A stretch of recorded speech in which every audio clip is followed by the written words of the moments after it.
Olá, boa noite. Sejam todos bem-vindos, bem-vindas ao nosso encontro Reflexões à Luz do Espiritismo. Agradecemos aqui a sua presença, a sua participação. Deixe aqui a sua contribuição, a sua reflexão e os seus compartilhamentos também com outros irmãos, com outros companheiros. Hoje nós vamos conversar a respeito de um tema muito importante, que é a ciência, que a academia cada vez mais está ampliando as pesquisas, que significa a espiritualidade, a religiosidade e a saúde mental, focando principalmente na questão da prevenção do suicídio e outros transtornos mentais. E para conversarmos sobre esse tema assim, tão atual, tão importante, nós temos aqui o nosso querido amigo, irmão de muitos anos, o nosso querido Geraldo Felipe Laureano, psicólogo clínico, participante da primeira hora do Irmão Samaritano, da Mocidade, do Cristo Consolador, do MAP em Itaguaí, né? Profissional da área de saúde, atuando também no município de Itaguaí, e também do Centro Espírita Amor e Verdade. Então estamos aqui, para nossa alegria, com o nosso querido Geraldo Felipe. Fala, Geraldo, boa tarde. Ou boa tarde, boa noite. Boa noite a todos, né? Estamos aqui para dar uma contribuição nesse programa tão importante, Reflexões à Luz do Espiritismo. Espero que eu possa contribuir aí com uma reflexão cada vez mais profunda sobre o tema que vai ser trazido hoje. Muito bom. Então, Geraldo, na sua prática, né, a gente já trabalha juntos já há bastante tempo, né, e o tema que cada vez mais vem se revigorando são esse tema, né, a ligação de religiosidade, espiritualidade e saúde mental. Então, tem muitos artigos em relação a esse tema, né, e nós buscamos, principalmente nesse livro, As Leis Morais da Saúde Mental, que depois a gente vai mostrar aí, do Jorge Luiz Lopes, né, psiquiatra lá do Sul, né, que teve essa importante contribuição desse estudo. E ele traz uma série de pesquisas que a gente vai mostrar aqui, algumas coisinhas para a gente ir conversando de como a espiritualidade, a religiosidade pode nos favorecer ao nosso equilíbrio e prevenção sobre os transtornos mentais. Então, vamos abrir aqui o primeiro slide, vou pedir o Celso para colocar então o primeiro slide. Olha, religião, espiritualidade, a prevenção do suicídio e transtornos mentais. Pode passar o próximo, Celso? Então ele começa assim, ou um destaque, né? O uso de álcool, tabagismo, medicamentos, drogas ilícitas foi investigado. Estudantes sem uma filiação religiosa ou sem uma educação religiosa tinham um uso significativamente maior de drogas ilícitas, né? Aí cita aqui êxtase, cocaína, etc. Esse aqui é um dos pontos do texto que começa a destacar. E aí, Geraldo, nós que trabalhamos com essa questão já há bastante tempo, né, nós podemos dizer, a doutrina também informa, né, e não só a doutrina, né, mas a ciência também mostra que o uso de droga, o uso abusivo de álcool e outras drogas, também é uma forma de suicídio indireto, né?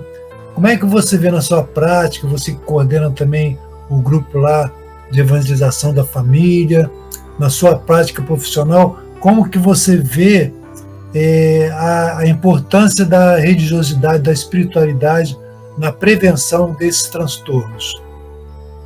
Bom, eu vejo como um fator assim, muito importante a religiosidade, né? E a gente tem que fazer um parênteses aqui. Quando a gente fala de religiosidade, a gente não está se prendendo a nenhuma religião específica, né? É o sentimento religioso que, inclusive, o Jung, ele é um psiquiatra suíço que trabalhou muito tempo com Freud, e ele leva muito em consideração a visão religiosa dos pacientes. Ele tem pesquisas mostrando, né, que na prática clínica dele, de que o indivíduo que tem uma visão religiosa ou que tenha uma filiação, né, uma busca da religiosidade, eles têm uma capacidade de melhora muito maior e de associações, né, diante dos conflitos das dificuldades, inclusive em relação à questão do uso de álcool e outras drogas, né? E então a religião, ela é um fator muito importante, porque a religião ela trabalha aspectos do ego profundo, né, que é o próprio self, que faz com que o indivíduo tenha uma dimensão da vida diferenciada. Ele consegue vislumbrar, né, a realidade espiritual. E falando assim da religião, a gente não pode deixar de ressaltar o aspecto do espiritismo, né, como ciência, filosofia e religião, que é a terceira revelação que nos é oferecida, que nos foi oferecida. O próprio Cristo prometeu a vinda do Consolador, que é o Espiritismo. E o Espiritismo tem essa conotação de não ser apenas mais uma religião, mas também está associado à ciência e à filosofia. Então, se o indivíduo puder ter acesso ao conhecimento espírita, a possibilidade dele elaborar as questões, superar os conflitos, essa tendência ao suicídio, né? Nós estamos falando esse mês o mês Setembro Amarelo, que fala sobre a prevenção ao suicídio. Se ele tiver essa visão da imortalidade, da continuidade da vida após a morte, das consequências das suas atitudes, né, no presente, refletindo lá no plano espiritual, em questões de sofrimento, ou a felicidade, se ele cultivar a felicidade aqui, se ele tiver essa visão, a tendência é que ele consiga se precaver, ter cuidado nos seus pensamentos, nas suas atitudes e até no uso de algum tipo de droga, porque sabe que vai prejudicá-lo futuramente. Então a religiosidade e a religião espírita é importantíssima nesse processo de conscientização. É interessante, né, Geraldo, que você chamou a atenção aí, religiosidade não necessariamente, né, está ligado a um credo religioso, né? E aí também é muito interessante que as pesquisas vão mostrar, né, o Sérgio Luiz nos traz também, em que não é ligação com aquele segmento religioso restrito, mas é aquele sentimento de espiritualidade que a pessoa pode estar alimentando. E como nós sabemos, né, o próprio Emmanuel, né, em um dos seus inúmeros livros, né, coloca assim que muitas vezes o ateu, né, o ateu materialista, ele é mais cristão do que aquele que se diz que é, né?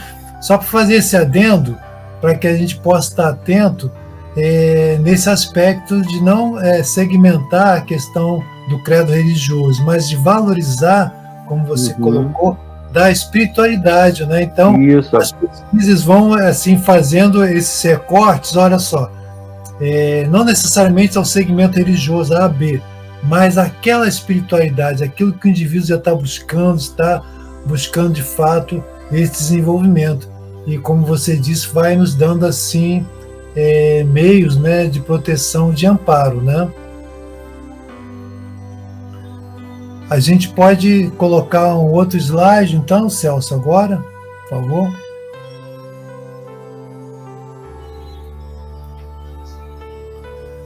Olha, então diz aqui, os resultados dessas... volta é o segundo, né? O primeiro já foi, agora esse 2 é o terceiro agora.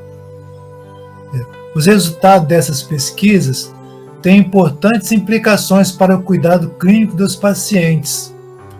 Conhecimento do impacto que as crenças religiosas podem ter na etiologia, diagnóstico e evolução dos transtornos psiquiátricos ajudará os psiquiatras, os profissionais, né, diversos, psicólogos, né, assistente social, todos que atuam ali, a compreender melhor seus pacientes, avaliar quando as crenças religiosas ou espirituais são utilizadas para lidar melhor com a doença mental, quando podem estar exacerbando essa doença.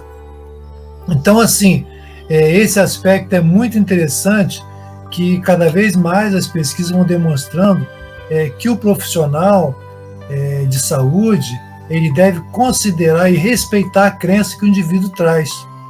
Já sendo até um dos protocolos, né, Geraldo? Tipo assim, quando você está tratando, né, você podia falar um pouquinho da sua prática, né, que você atuou durante muito tempo no CAPS, né, Centro de Atenção Psicossocial. Como é que era isso lá, assim, de ter esse cuidado de escuta, de valorizar a crença do paciente que te procurava lá, que era atendido? Não, com certeza, como eu falei anteriormente, né? O indivíduo que tem essa propensão, ou ele tem uma simpatia, uma afinidade por alguma religião, o prognóstico dele, vamos dizer assim, né? A possibilidade de melhora é bem maior, é bem mais assim consistente do que aquele que fica sem nenhum tipo de ideologia ou não tem uma consistência maior, né? E aqui a gente não está falando de uma religião específica, né? A gente atendi casos de pacientes protestantes, católicos, e a tendência é que esses indivíduos consigam encontrar na religiosidade um apoio, né? Porque sabemos que nós não estamos sós, né? Que existe sempre esse apoio do plano espiritual para cada um de nós, de Deus, né? Sobretudo. Inclusive, um fato assim que eu acho que é interessante a gente ressaltar, não só para o paciente, mas o próprio profissional, se ele tiver esse vínculo com a religiosidade, não necessariamente uma religião, mas com uma filosofia de vida, né, voltada para o bem do próximo, que ele cultive valores cristãos, né, da espiritualidade, vai favorecer também essa possibilidade do paciente melhorar, com certeza, porque ele vai conseguir fazer com que o paciente entre em sintonia, né, com essa religiosidade. Eu acho que isso ajuda, né? Agora, a gente tem que saber separar as coisas, né, tem que ter muito cuidado, porque a gente não pode entrar com uma religião específica querendo que o indivíduo siga aquela ideologia. É algo que tem que surgir espontaneamente, né? Inclusive que essa questão da religiosidade, quando o indivíduo está no processo de melhora, né, isso a gente pode ver até na clínica, no consultório, né, surge através de sonhos.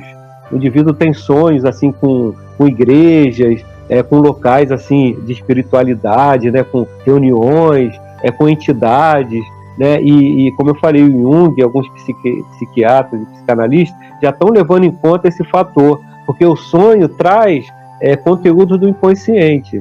Então, esses conteúdos, muitas vezes, eles começam a aflorar dentro do processo analítico.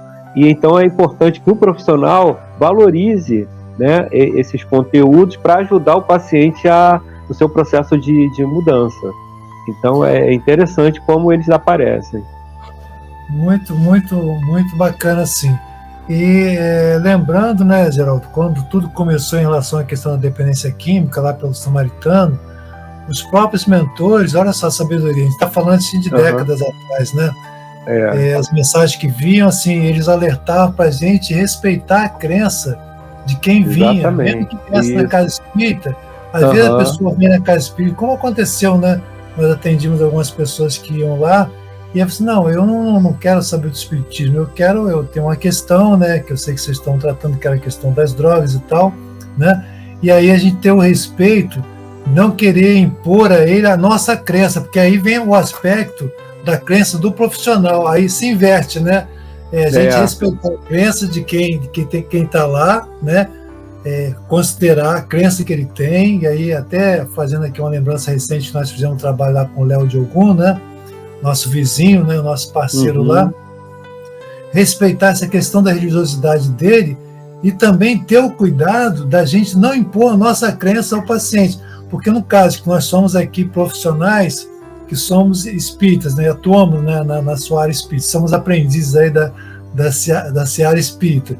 E a gente, no nosso trabalho lá em Itaguaí, né, com a nossa equipe de voluntários, né, que vão se especializando, seja profissionais ou não, a gente sempre bate nessa tônica, olha, cuidado para não impor àquele que chega uma crença que é nossa. Não, o importante é o acolhimento, envolvê-lo nessa espiritualidade, na escuta, favorecendo para que a pessoa possa se ancorar de alguma forma na crença que ela tem, ou na crença até que ela não tem, né? Quer dizer assim, às vezes a pessoa é materialista e tal, mas ela tem a essência, né, divina, como nós sabemos que a doutrina nos ensina, né?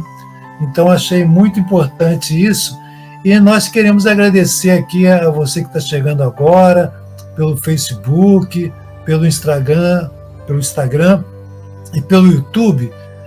Nós estamos conversando aqui hoje sobre espiritualidade, religiosidade e saúde mental, focando principalmente na prevenção do suicídio e de transtornos mentais, né?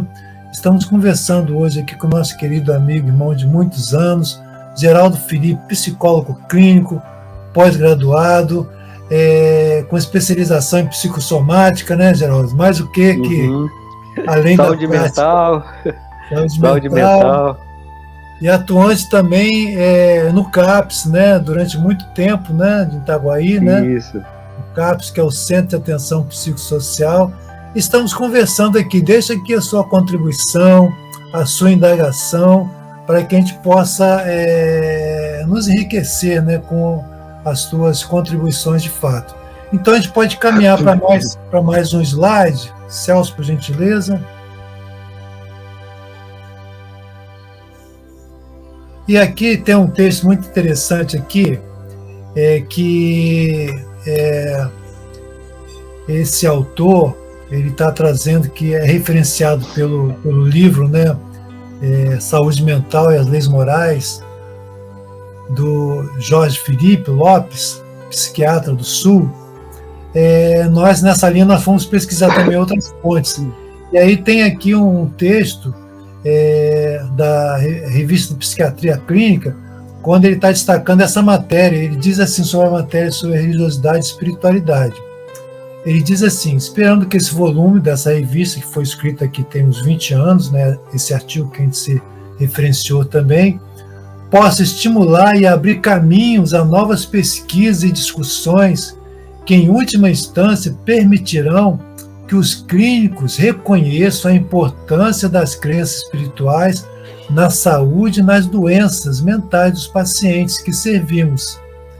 Desse modo, conduzindo uma nova era de cuidados psiquiátricos culturalmente sensíveis a pessoas como um todo. Então, é importante, né, quem está nos escutando aqui, que isso não está restrito aqui ao campo do espiritismo ou de qualquer outro segmento religioso.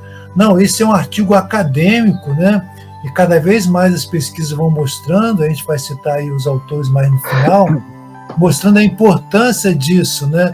Que está se abrindo cada vez mais essa área de pesquisa. A gente vê também, por exemplo, universidades aqui mesmo do próprio Rio, né? Unirio, UERJ, né? A UF também, e outras pelo Brasil afora, que já tem a disciplina de medicina e espiritualidade. Uhum. Lógico que o conceito aí de espiritualidade, né, Geraldo, ele não se restringe à espiritualidade na visão espírita, mas espiritualidade no sentido de transpessoal, né? O que você acha dessa chamada aqui desse autor, que coloca essa relevância desse tema que está sendo cada vez mais abrangente? Não, com certeza. Hoje em dia a ciência, né, está se abrindo um pouco mais e existe uma série de pesquisas sendo feitas, né, inclusive com a TVT, Terapias de Vidas Passadas, que vem provar a reencarnação, né. Nós temos o nosso psiquiatra espírita, Jorge Andréa, que fez várias pesquisas sobre regressão e mostrou a realidade, né, de vidas passadas interferindo na dinâmica psíquica dos indivíduos. E isso é um fator que a ciência está começando a reconhecer, né? Nós temos lá na USP o Sérgio Felipe de Oliveira, também é um pesquisador, né? O próprio Luiz Carlos Formiga, aqui da UFRJ, né? Nosso parceiro, nosso pioneiro aqui também nos trabalhos aqui do Samaritano, né? Do Cristo Consolador, e com seus artigos falando da importância da espiritualidade junto à medicina, né, junto à psiquiatria. Então, com essas descobertas, a ciência ela está dando um passo à frente, né, em relação ao tratamento, porque a partir do momento que fica confirmado a influência dessas tendências do indivíduo, até para a tendência suicida ou a tendência ao uso de determinadas drogas, então você já passa a ter um olhar diferenciado. E quando você consegue aprofundar um pouco mais, você pode ajudar com essa visão o indivíduo a reconhecer: por que eu tenho essa tendência? E às vezes dentro de uma família, o irmão, o outro parente não tem, né? E ele vai entender que são tendências que muitas vezes vêm de outras vidas também, né? Claro que tem todo um contexto familiar, social interferindo, mas que essas tendências muitas vezes vêm de outras vidas. O indivíduo tem a oportunidade de mais uma reencarnação para tentar superar essas tendências. E aí a importância, a gente volta a ressaltar, do indivíduo buscar os tratamentos, né? Porque para superar uma compulsão, uma tendência em relação, por exemplo, ao uso da droga, ele vai precisar fazer um tratamento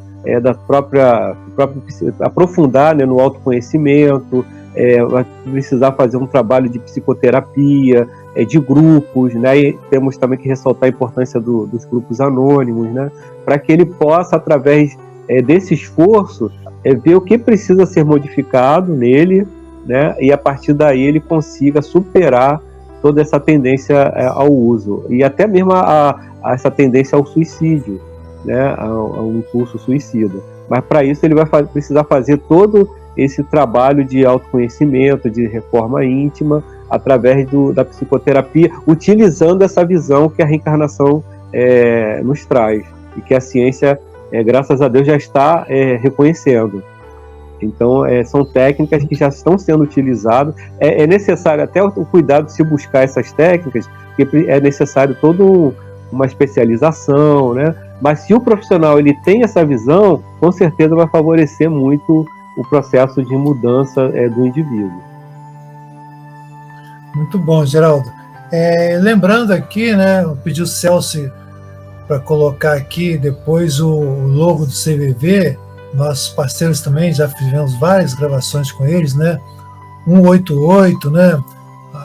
Ligue, né? 188 CVV, porque é necessário que a pessoa fale, né, dos seus conflitos, das suas angústias, né? Do momento que está isolado. Então, por isso é importante que fale, né? Por isso essa chamada também. E aí nós podemos falar, né, Geraldo, do nosso trabalho, da Casa Espírita como um todo, né?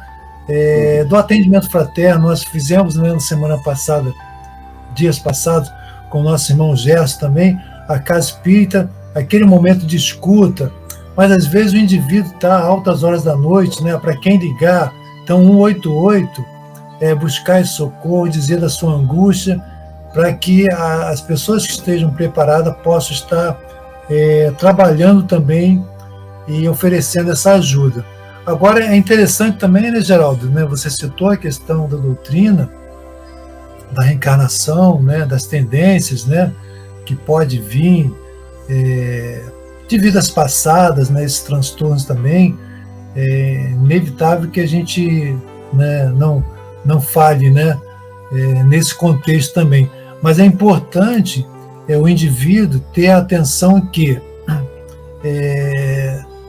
a necessidade de buscar, muitas vezes, o auxiliar profissional, que às vezes a pessoa, assim, ela pode ser meia reativa, né, contrária ao tratamento profissional. Não, eu vou só na minha igreja, eu vou só no centro.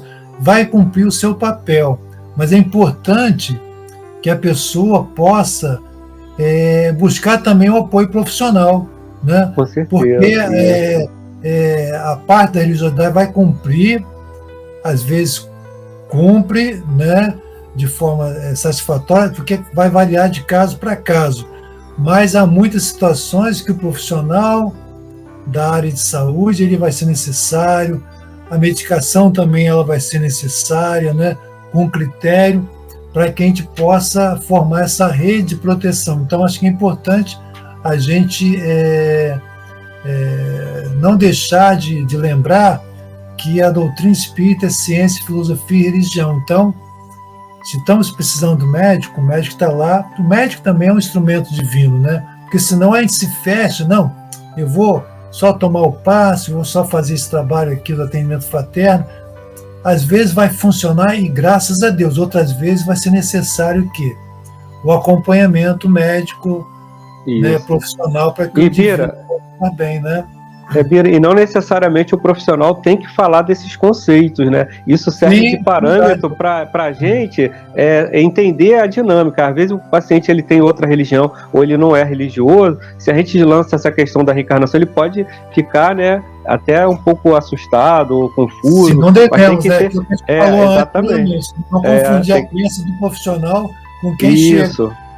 Serve de parâmetro de pesquisa. Exatamente, o que você falou, que às vezes você buscar o atendimento médico, científico, né, psicológico, psiquiátrico com a medicação e a questão da... Agora, se o paciente já tiver uma abertura ou se ele for espírita, aí sim pode ser aberto algumas questões, mas se não... Mesmo assim, também, né, Geraldo? Assim com critério, com todo cuidado, com todo critério. Então vamos aí para o próximo slide, Celso, estamos chegando já ao finalzinho. Olha, aqui é uma outra autora, né, que ela coloca assim: há muitas evidências da relevância do fator espiritualidade na saúde psíquica das pessoas. A espiritualidade, quando bem integrada, olha só que interessante, a espiritualidade, quando bem integrada na vida do indivíduo, contribui de uma forma positiva para a saúde mental. As pesquisas mais recentes, esse texto aqui do ano passado, as pesquisas mais recentes reconhecem e valorizam a correlação entre religiosidade, espiritualidade e qualidade de vida, independente da prática religiosa. Então aqui também cabe, Geraldo, acho que também está com cuidado, né? Inclusive para nós, né? Falando para nós que estamos na doutrina espírita, né? Quando ele fala assim, olha, a espiritualidade quando bem integrada na vida do indivíduo, porque em um momento deve ser passar a desatenção contra possíveis excessos de interpretações equivocadas sobre a religião, qualquer rótulo que seja, porque às vezes pode até prejudicar a pessoa, dependendo do que você vai passar.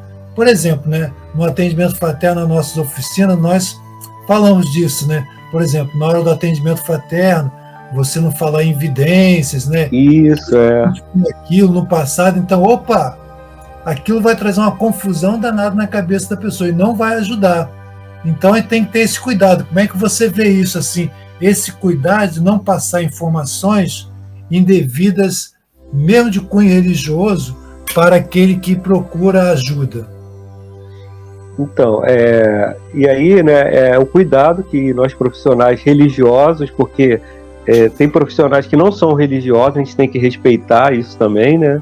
E tem outros que são espíritas, são protestantes, são católicos, para a gente ter o cuidado de não querer impor a nossa religião, ou falar de conceitos que o paciente não está ainda em condições de entender. Então é algo assim que tem que ter muita reflexão, muito cuidado, né? E sim focar. Por isso que o espiritismo tem essa conotação científica. A gente pode buscar apoio na ciência, que a ciência está bem avançada nas técnicas de psicoterapia, seja individual, seja de grupo, né? Nas técnicas de medicamentos, né? E recursos que podem ser utilizados e são necessários, sem entrar necessariamente na questão religiosa. Agora, se a pessoa já tiver um interesse ou ela fizer alguns questionamentos, aí cabe ao profissional, que nem você falou, Bia, estar preparado de dar respostas coerentes, né, para que o indivíduo possa encontrar na religião que ele se identifica um apoio, porque a religiosidade e a espiritualidade é importantíssima, né? Agora ela tem que ser bem dosada, de acordo com a necessidade e afinidade de cada um. Muito bem, Geraldo. Nós estamos chegando já aqui ao finalzinho, você que está nos acompanhando aqui, estamos nos minutinhos finais, e vamos aqui para o último destaque do livro, né? Saúde Mental e Espiritualidade. Vamos colocar então, por favor, Celso, o último slide.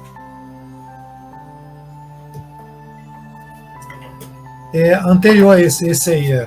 Então aqui nós temos um trecho, né, desse livro que nós botamos, Leis Morais de Saúde Mental, do Sérgio Luiz da Silva Lopes, psiquiatra lá do Sul, e ele é que traz um dado de pesquisas, né, que depois cada interessado possa aprofundar, e ele coloca aqui em relação ao suicídio e abuso de substâncias, né? Há ainda mais consenso quando as taxas de suicídio e abuso de substâncias são consideradas. Dos 68 estudos que examinaram suicídios, 84% mostraram baixas taxas de suicídio ou atitudes negativas entre os mais religiosos. Então, mostrando que essa taxa expressiva bastante, quando se compara assim aqueles que estão de fato envolvidos no processo de espiritualização, independente da crença religiosa, esses estudos, aqui ele fala mais de 68 estudos, né, e é cada vez mais, né, tem muitos estudos, são centenas de estudos mostrando a importância da espiritualidade no sentido do equilíbrio e da harmonização. E aqui ele destaca em relação ao suicídio e a questão também do abuso de álcool, de drogas, né, álcool e outras drogas, que também é uma linha que é considerada um suicídio indireto, né, Geraldo? Isso, exatamente.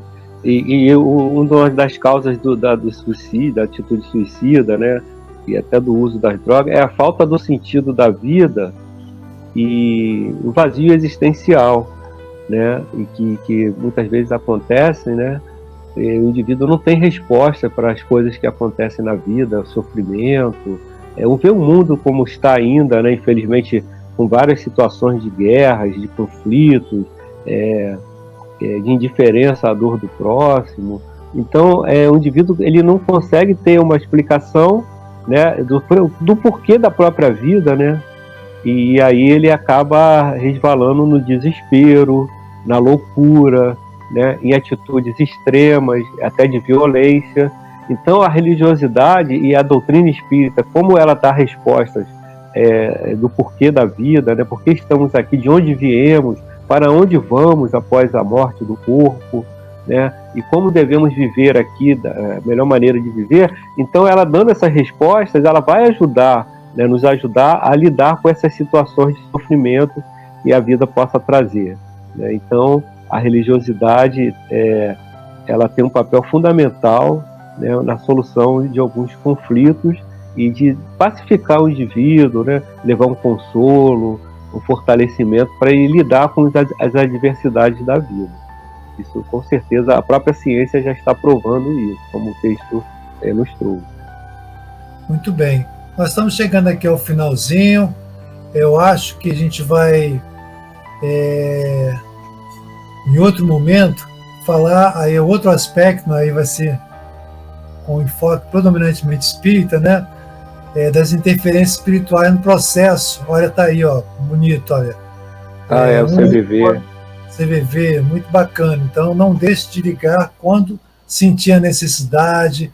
Não é só para falar da tristeza, porque também existe, né, o repertório da experiência deles, que às vezes a pessoa está feliz, não tem com quem compartilhar uma conquista, sabe? Está tão isolada, tão sozinha. Então, liga também para o 188, para dizer das boas coisas, compartilhar suas conquistas, suas vitórias, né? E nós, mais adiante, pretendemos ter um outro momento para falar das interferências espirituais nesse processo em relação à questão do suicídio. Vamos ver nos próximos encontros. Então, agradecemos a todos os nossos internautas pelas redes sociais que acompanham aqui pelo MAP. Eu queria, Geraldo, que você então desse um até logo, fizesse suas despedidas aí, agradecendo mais uma vez pela sua disponibilidade de estar contribuindo para nossas reflexões aqui nessa trajetória que já vai de algum tempo, né? Então, convidá-los a conhecer o MAP, né? Conhecer o Cristo Consolador lá em Itaguaí, que é o projeto que está em andamento para lidar com essa questão das drogas, do sofrimento humano, né? Então, as pessoas que quiserem, tiverem interesse, é só falar aí com o Birajara, e com o MAP, tem o contato do MAP, a gente está lá para tirar dúvidas e também atender aqueles que tiverem uma necessidade maior em relação a essa temática aí do uso das drogas, do impulso suicida, dos conflitos existenciais. Então, muito obrigado aí pela atenção. Agradecemos a você e todos os nossos internautas mais uma vez.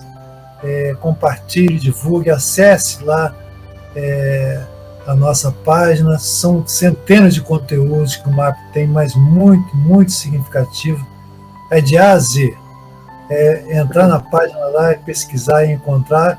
E as ações sociais também do MAP, né? Que queira participar. E como dado de prevenção, podemos dizer, né, Geraldo? O voluntariado, né? O trabalho no bem faz bem, nos ajuda.